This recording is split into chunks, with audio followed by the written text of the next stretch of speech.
나가사키의 뭐 짬뽕, 카스테라, 원폭, 전차 다양한 명물들에 대해서 이야기를 좀 해봤는데요. 이번 코너는 조금 다릅니다. 자, 브라이언 정이 추천하는 도시의 숨겨진 포인트, 바로 너만 몰랐던 나가사키 코너입니다. 저희 팟캐스트만의 도시여행 팁인데요. 앞으로 계속해서 소개를 해드리는 도시마다 모르고 지나치기에는 좀 아쉬운 그런 꿀팁 같은 걸 좀 드리려고 합니다. 나가사키의 그 숨겨진 포인트 뭡니까? 야, 나가사키는 역시 야경이죠. 야경입니다. 이거 3대 야경. 네? 일본에는 야경이 세 군데가 있습니다. 3대 야경이라고 불리는 야경이 있는데, 첫 번째가 그 홋카이도에 있는 하코다테 야경이 있고요. 네. 두 번째는 고베 야경이 있습니다. 그리고 이제 세 번째 3대 야경이라고 하는 그 나가사키 그 야경인데, 네. 역시 이 야경을 보려면 돈이 듭니다. 돈이 드는 게 문제입니다. 공짜는 없습니다. 모든 돈이 드네요. 그래서 이 야경을 보기 위해서는 케이블카, 우리가 로프웨이라고 하는데요. 로프웨이를 타고 올라가야 되는데 이게 왕복 1,200엔입니다. 우리나라 돈으로 12,000원이 되니까요. 무슨 남산 같은 데인가요? 남산보다 조금 해발이 높습니다. 한 333m가 되니까요. 네. 참고로 말하면 이 서울에 있는 남산은 해발이 한 230m 정도 됩니다. 그냥 그거보다 조금 높은 곳을 가는데 12,000원을 내기에는 조금 부담이 될 수가 있습니다. 여행하는 사람들한테. 그러게요. 12,000원이 적은 금액이 아닌데, 그럼 그곳 이름이 뭐예요? 야경 볼 수 있는 곳? 제가 공부해온 바로는 요 가제가시라 공원이라는 말도 있던데 이 다른 곳인가요? 가제가시라 공원, 우리가 3대 야경을 보고 케이블카를 타고 올라가는 그 산이 이제 이나사야마 산이고요. 네. 우리가 걸어서 돈을 지불하지 않고 공짜로 올라갈 수 있는 그런 곳이 바로 가제가시라 공원입니다. 그래서 제가 꿀팁을 드리는 겁니다. 이거였구나. 한 곳은 12,000원이 들고요. 한 곳은 이 건강한 다리만 있으면 올라갈 수 있기 때문에 이 가제가시라, 우리 한자로 하면 풍두공원입니다. 바람 풍자에 머리 두자, 바람의 머리가 있는 그런 공원이다. 근데 일본 발음으로는 가제가시라 공원이 되겠습니다. 가제가시라, 뭐 가져가시라 뭐 이런 것 같은데요. 그렇죠. 공짜로 가져가셔라. 그렇죠. 아주 JJ께서는 너무 이렇게 네. 발음을 이용해서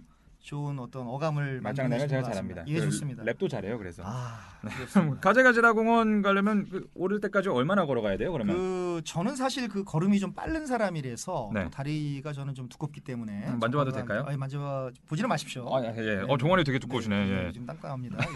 많이 여행을 다녔어요. 네. 올라갈 때 제걸음으로 한 40분 정도 걸립니다. 이게 해발 234m거든요.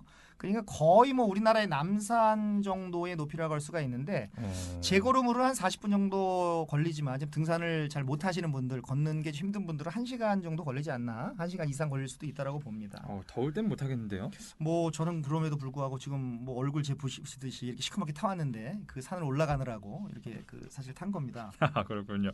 꼭대기 올라가시면은 볼 것들이 좀 있나요? 이 가제가시라 공원은 사실은 봄에는 사쿠라라 그러면 안 되죠.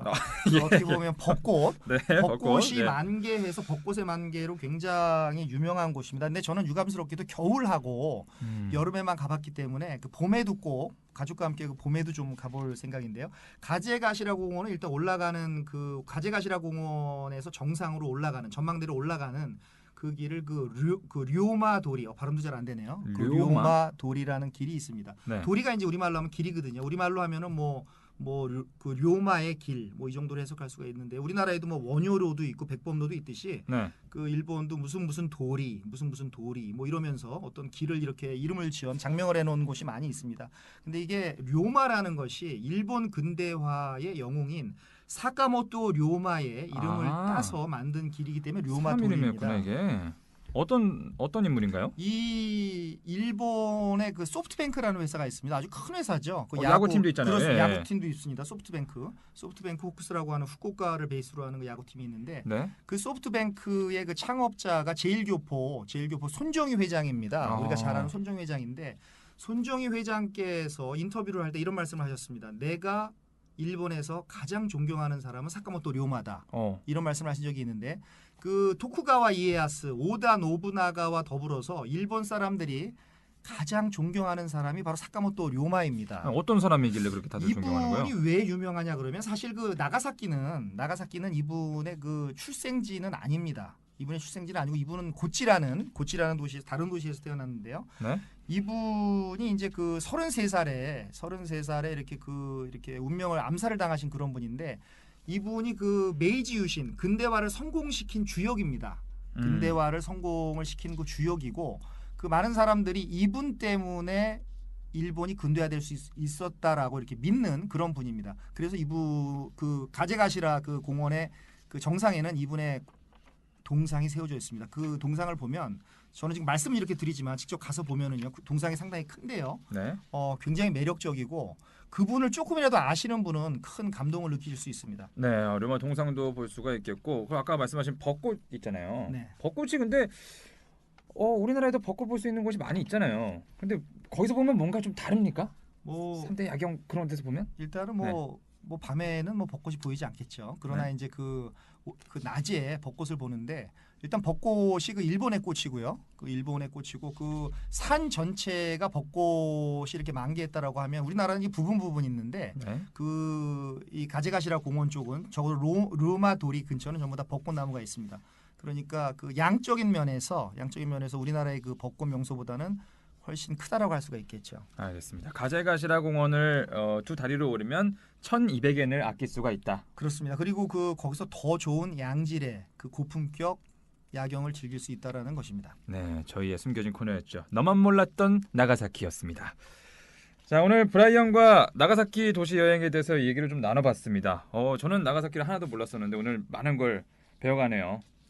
뭐 여행을 하다 보면 뭐 네. 이렇게도 없고 저렇게도 없고 또 어깨 너머로 듣고 또 관심을 갖다 보면 또 공부하게도 되고 네. 뭐 그러다 보니까 이렇게 또 많은 것을 또 얻게 되는데 이런 것들이 뭐 이 방송을 듣는 분들한테 조금이라도 도움이 됐으면 좋겠습니다. 자, 오늘 듣는 분들 중에서 이런 분들에게 나가사키를 추천하고 싶다. 한 말씀해 주시죠. 네, 아주 좋은 질문이십니다. 그 나가사키는 어떤 도전의 도시입니다. 패기의 도시입니다. 또 개방의 도시입니다. 또 글로벌 도시입니다. 그리고 여러 가지 문화가 혼재된 도시입니다. 그래서 뭔가 새로운 것을 해보려고 도전하는 사람들, 할까 말까 고민하는 사람들, 뭔가 나의 어떤 그 호연지기는 좀 없는 것 같다. 나는 호연지기가 좀 떨어지는 것 같다. 이런 분들한테 적극 저는 추천하고 싶습니다. 나가사키에 가서 사카모토 료마의 어떤 근대화의 어떤 도전 정신이라든가 또 외국 문물을 끝까지 받아들이지 않으려고 했으나 결국 개방할 수 없었던 그런 일본의 어떤 그 역사적인 어떤 이런 스토리텔링이라든가 개방할 이런 수밖에 것들을 없었던 네. 그런 점을 보게 되면 그 많은 용기를 얻지 않을까. 그래서 저는 어떤 도전 정신이 필요한 사람들한테 이 나가사키를 강추합니다. 저처럼 현실에 안주하는 사람은 이거 가도 될까요? 그러니까 당장 내일 가셔야죠. 직항 비행기 이런 것도 있어요? 직항 비행기 있습니다. 대한항공에서 이렇게 뭐 특정 항공사를 얘기해도 되나요? 우리나라 네. 국적항공사가 네. 국제항공사가 일주일에 몇 편을 그 저기 직항으로 운영하는 것으로 제가 알고 있습니다. 가실 때 직항으로 가셨나요? 저는 그 일단 후쿠오카에 가서 그 경유하셨구나. 기차를 네. 타고 갔습니다. 역시 이 여행을 많이 다녀본 사람들은 무서울 게 없으니까요. 저는 직항으로 대부분 가거든요.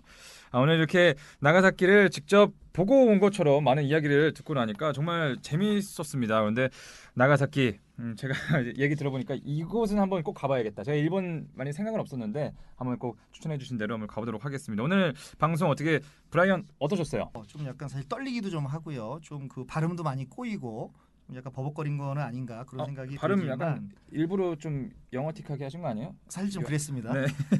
근데 좀 사실 뭐 재미있게 뭐 이렇게 해보려고 노력은 했으나 과연 이게 재미있었는지는 잘 모르겠으나 어쨌든 그 새로운 정보를 얻는 것이 좀 재미라고 생각을 합니다. 네. 새로운 정보를 얻는 것이 재미이기 때문에 앞으로 그 이 방송을 듣는 많은 분들에게 새로운 정보 또 재미로서의 정보를 많이 드리고 싶은 그런 마음입니다. 네, 브라이언 다음 편에서도 잘 부탁드리도록 하겠습니다. 자, 다음번에는 어떤 도시 얘기를 해주실지 굉장히 기대하면서 마지막으로 맞춰보도록 하겠습니다. 처음에 했던 거 다시 한번 할까요? 갑니다. 브라이언 정의 도시 여행 이도 저도.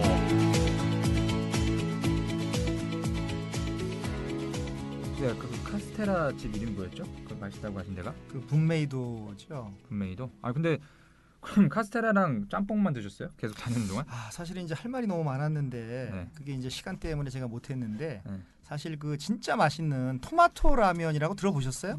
이거 들어는 본 것 같은데 네. 근데 맛이 이상할 것 같은데 토마토라면? 그 육수 그냥 육수라 그러면 좀 그런데 그 토마토를 갈아서 네. 그 라면 육수죠. 라면 육수라고 합시다. 그 라면을 만든 토마토 라면 집이 있는데 그 아까 말씀드렸던 그 차이나타운 근처에서 굉장히 가깝습니다. 이거 사진이에요? 예, 이게 사진입니다. 약간 짬뽕 같다. 예, 약간 짬뽕스럽죠. 근데 네. 요 위에 이렇게 올려진 게 그 가지인데 가지를 오. 정말 그 이렇게 기름에 살짝 데쳐서 올려놨는데 이게 650엔입니다. 가격이 한 6,500원 정도 괜찮다. 되는데요. 괜찮습니다. 토마토 맛이 그러면 향이 나면은 이게 약간 좀 안 맞을 것 같아. 상큼하잖아요, 약간. 이게 색감- 짭조름한 맛이 나면서 그 이 라면 가게 이름이 그 라멘 히이락이라는 그런 가게 이름입니다. 그 라멘 히이락인데 조금 점심 시간에 가면은 한 20분 정도 기다려야 됩니다. 많은 사람들이 줄 서 있기 때문에 기다려야 되는데 이것은 제가 아까 그 말씀 못 드렸던 그 나가사키의 맛집이라고 할 수가 있겠습니다. 오늘 방송에 이게 나갈지 모르겠지만 몇 번 드셨어요, 이거는? 요거는 한 7번 먹었습니다. 거기서. 7번 이상. 7번 그럼 이상 제일 먹었습니다. 맛있었던 거 예. 보네요. 근데 점심시간에 때 맞춰서 가면 공깃밥을 무료로 줍니다. 점심시간만 줍니다. 그 점심시간 그 일본에서 무료로 뭘 얻어먹는 그 기분이 굉장히 좋거든요. 다 돈 내야 되는데. 다 돈 내야 되는데. 네. 그래서 650엔짜리 요 라멘을 먹으면 그 네. 공깃밥을 공짜로 준다. 요게 중요한 겁니다. 토마토 라면 먹어봐야겠다.